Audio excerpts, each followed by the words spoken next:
Baik, bismillahirrahmanirrahim. Assalamualaikum warahmatullahi wabarakatuh. Perkenalkan, nama saya Afriani dengan NIM 20100121030 dari kelas PAIA dengan mata kuliah Ilmu Pendidikan Islam. Di sini saya akan memaparkan mengenai ilmu pendidikan Islam dalam rangka pengertiannya, macam-macamnya, dan tujuannya. Dan adapun bentuk akar dari permasalahan materi dari ilmu pendidikan Islam ialah alat-alat pendidikan Islam, faktor-faktor determinan pendidikan Islam, aliran-aliran faktor pendidikan Islam. Kita membahas mengenai apa sih itu ilmu pendidikan Islam. Ilmu pendidikan Islam adalah ilmu yang mempelajari tentang bimbingan dan membina anak didik secara tuntutan atau sesuai dengan ajaran-ajaran Islam yang berlandaskan pada Al-Quran maupun Al-Hadis.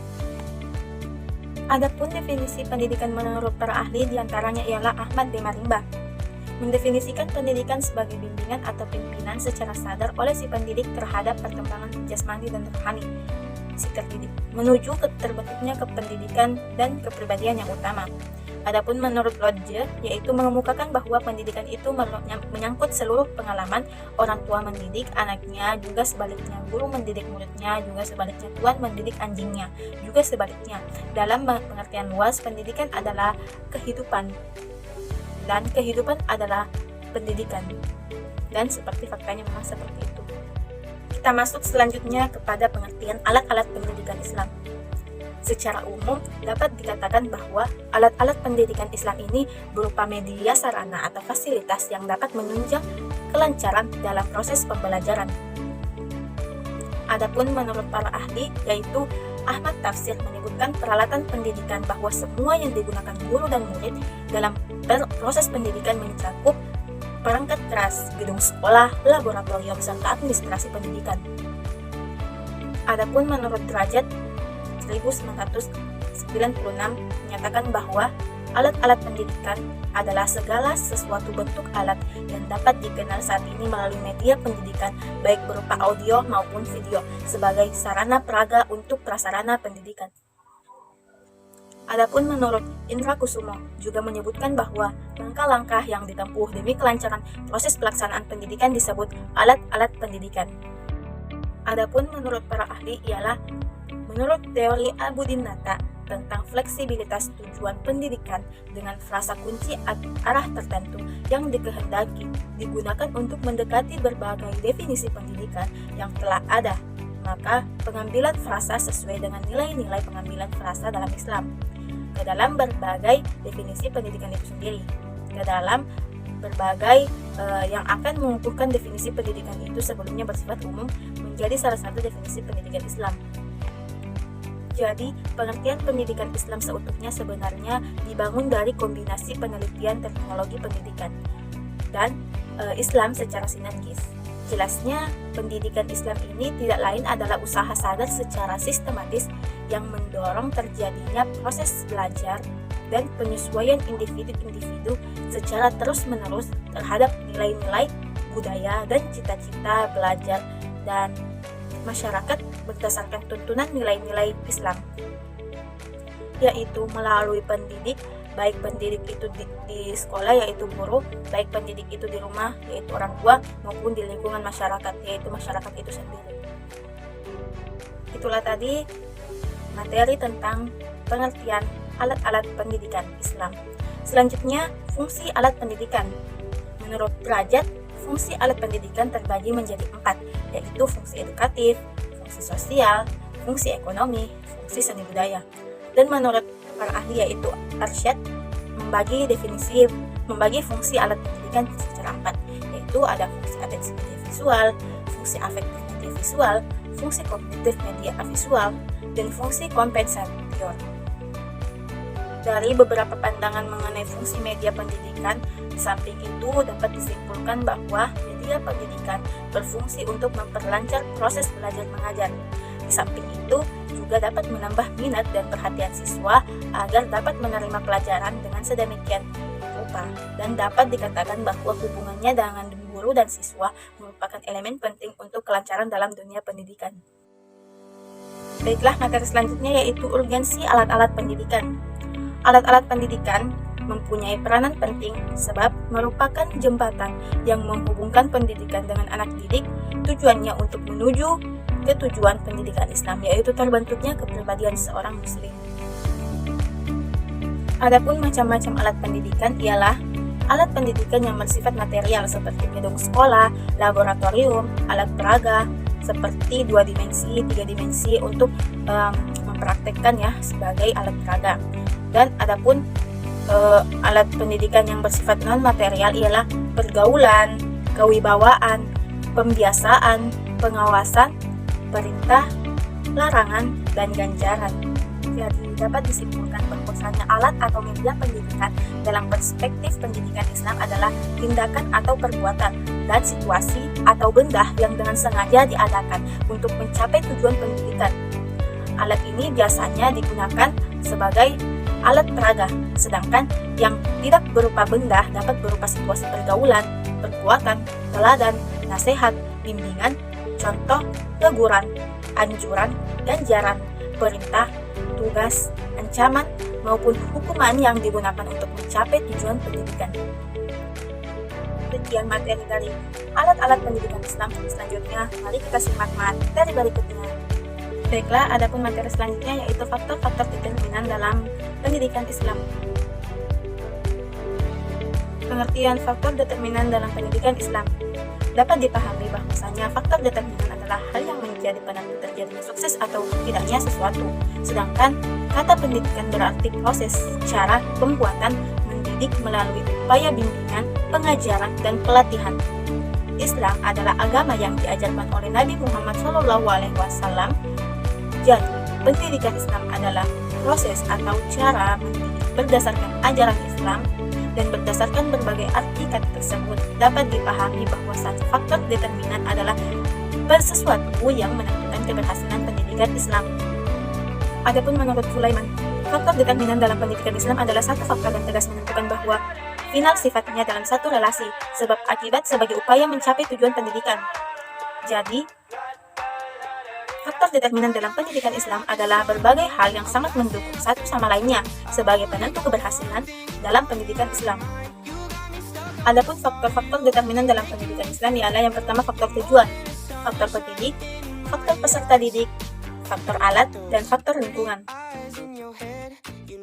Kelima faktor tersebut mempunyai hubungan yang erat antara faktor yang satu dengan faktor yang lainnya. Faktor-faktor determinan dalam pendidikan Islam merupakan komponen-komponen pokok yang membentuk suatu sistem dan saling mendukung satu sama lainnya dalam menentukan keberhasilan dalam pendidikan Islam. Adapun ruang lingkup dari masing-masing faktor determinan pendidikan Islam dapat dilihat sebagai berikut ini. Bahasan selanjutnya yaitu aliran-aliran dalam pendidikan Islam. Pengertian aliran. Pengertian dasar, apa itu aliran?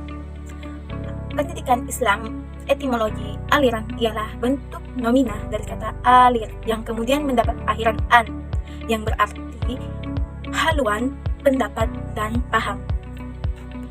Sedangkan menurut literatur Arab atau al-mazhab, menurut terminologi yaitu pendapat atau pemikiran seseorang dalam memahami sesuatu baik dalam bidang filsafat, hukum, politik, ekonomi, dan lain-lain yang kemudian diikuti oleh beberapa kelompok orang. Itulah yang dinamakan aliran. Secara opsional, aliran pendidikan Islam adalah paham atau pemikiran pendidikan Islam sebagai titik tolak dalam membina dan mengembangkan potensi-potensi manusia serta hal-hal yang mempengaruhi sesuai pandangan Islam. Adapun aliran-aliran dalam Islam yaitu aliran nativisme. Aliran nativisme disebut dengan aliran patriotisme karena tidak adanya kepercayaan dalam pendidikan atau biasa juga disebut mempunyai doktrin filosofis. Aliran yang kedua yaitu aliran naturalisme. Aliran naturalisme ini ialah bisa disebut dengan aliran negativisme karena menganggap bahwa proses pendidikan itu dilakukan dengan cara memberikan kebebasan yang sebebas-bebasnya kepada anak didik untuk tumbuh dan berkembang dengan sendirinya. Adapun aliran selanjutnya yaitu aliran empirisme, yaitu pemberi titik terang dalam perkembangan psikologi seorang peserta didik. Aliran selanjutnya ialah aliran konvergensi, ialah di mana memberi pengaruh terhadap pertumbuhan dan perkembangan manusia. Aliran ini diperkenalkan oleh seorang ahli jiwa kebangsaan Jerman bernama Wilhelm Stern. Ia mengatakan dan berpandangan bahwa antara hereditas dan lingkungan saling berkaitan dan saling memberi pengaruh terhadap pertumbuhan dan perkembangan manusia. Pemisahan salah satu dari keduanya berarti mengabaikan teori keseimbangan antara bawaan atau hereditas yang muncul ketika sejak manusia itu lahir dan lingkungan sebagai bentuk interaksi antar anak terhadap lingkungannya. Aliran progresivisme ialah aliran yang dimana berpendapat bahwa manusia mempunyai kemampuan yang dimana ia dapat menghadapi serta mengatasi masalah yang ia hadapi yang bersifat menekan. Peningkatan kecerdasan menjadi tugas utama pendidik, yang secara teori mengerti karakter peserta didiknya. Peserta didik tidak hanya dipandang sebagai kesatuan jasmani, roh, dan rohani, namun juga termanifestasikan di dalam tingkah laku dan perbuatan yang berada di dalam pengalamannya. Selanjutnya, aliran konstruktivisme ialah di mana aliran ini mengatakan bahwa proses yang dimana aliran ini dapat dikembangkan dan dilakukan secara interaksi oleh kontinu antara individu dengan individu yang lainnya dengan lingkungannya. Aliran konstruktivisme ialah pengetahuan merupakan suatu proses, bukan suatu barang. Menurut Piaget, mengerti adalah proses adaptasi intelektual antara pengalaman dan ide baru dengan pengetahuan yang telah dimilikinya, sehingga dapat terbentuk pengertian baru. Piaget juga berpendapat bahwa perkembangan kognitif dipengaruhi oleh 3 proses dasar, yaitu asimilasi, akomodasi, dan ekuilibrasi. Adapun aliran-aliran dalam pendidikan Islam menurut para ahli tokoh dalam pendidikan Islam ialah yang pertama aliran konservatif. Aliran al-muhafiz atau aliran konservatif cenderung bersikap murni keagamaan, yang dimana aliran ini memaknai bahwa ilmu dalam pengertian sempit. Menurut At-Tusi, ilmu yang utama hanyalah ilmu-ilmu yang dibutuhkan saat sekarang, yang jelas akan membawa manfaat di akhirat kelak. Tokoh-tokoh dalam aliran ini ialah Al-Ghazali, Nasruddin At-Tusi, Ibnu Jama' Sahnun, Ibnu Hajar Al-Haytami, dan Al-Qabisi. Al-Ghazali menegaskan bahwa ilmu-ilmu keagamaan hanya dapat diperoleh dengan kesempurnaan rasio dan kejernihan akal budi, karena hanya dengan rasiolah manusia mampu menerima amanat dari Allah dan mendekatkan diri kepadanya. Pemikiran Al-Ghazali ini sejalan dengan aliran Mu'tazilah yang berpendapat bahwa rasio mampu menetapkan baik buruknya sesuatu. Kedua, aliran religius atau rasio, yang dimana aliran ini ialah yang menganggap bahwa semua pengetahuan berpangkal pada cenderawasih indrawi atau secara akal. Tokoh-tokoh aliran ini yaitu Ikhwan As-Safa, Al-Farabi, Ibnu Sina, dan Ibnu Miskawai. Aliran ini dijuluki sebagai pemburu hikmah Yunani di belahan dunia timur dikarenakan pengumulan intensitas rasional Yunani. Menurut Ikhwan As-Safa, yang dimaksud dengan ilmu adalah gambaran tentang sesuatu yang diketahui pada benak atau jiwa orang yang mengetahui. Dan menurut Ikhwan tidak sependapat dengan ide Plato yang menganggap bahwa belajar tiada lain hanyalah proses mengingat ulang. Ikhwan menganggap bahwa semua pengetahuan berpangkal pada cerapan indrawi. Segala sesuatu yang tidak dijangkau oleh indera tidak dapat diimajinasikan. Segala sesuatu yang tidak bisa diimajinasikan maka tidak bisa dirasiokan atau tidak bisa masuk nalar atau masuk di akal. Selanjutnya, aliran pragmatis, yaitu menurut Ibnu Khaldun, daya pikir manusia merupakan karya cipta, yang dimana khusus telah diciptakan atau didesain oleh Tuhan. Manusia pada dasarnya adalah jahil atau tidak tahu apa-apa. Ia menjadi alim atau tahu karena manusia belajar. Tokoh aliran pragmatis ini ialah Ibnu Khaldun, sedangkan tokoh pragmatisme progresivisme barat yaitu John Dewey. Bila filsafat pendidikan Islam berkiblat pada pandangan pragmatisme, tujuan yang ingin dicapai dalam pendidikan adalah segala sesuatu yang sifatnya nyata, bukan hal yang di luar jangkauan panca indera. Menurut Ibnu Khaldun, ilmu pengetahuan dan pembelajaran adalah tabi atau pembawaan. pembawaan manusia karena adanya kesanggupan berpikir. Pendidikan bukan hanya bertujuan untuk mendapatkan ilmu saja, akan tetapi untuk mendapatkan keahlian duniawi dan ukhrawi. Keduanya harus memberikan keuntungan karena baginya pendidikan adalah jalan untuk memperoleh rezeki. Kesimpulan bahwasanya pendidikan Islam adalah paham atau pemikiran atau pendidikan Islam sebagai titik tolak dalam membina dan mempertimbangkan potensi-potensi manusia serta hal-hal yang mempengaruhi sesuai pandangan Islam. Dan yang kedua, berdasarkan pembahasan di atas, aliran-aliran pendidikan dibagi menjadi 6 aliran, yaitu aliran nativisme, aliran naturalisme, aliran empirisme, aliran konvergensi, aliran progresivisme, dan aliran konstruktivisme. Dan yang ketiga, ada beberapa aliran yang mewarnai dunia pendidikan, terutama cara memandang manusia sebagai subjek sekaligus objek pendidikan dalam proses pengembangan dan hubungannya dengan proses belajar. Yang keempat, Islam telah memberi petunjuk tentang adanya konsep insan dan basyar dalam Al-Quran, dan yang mana kedua hal tersebut ini mengarah kepada potensi manusia dan lingkungan manusia yang mempengaruhi pendidikannya.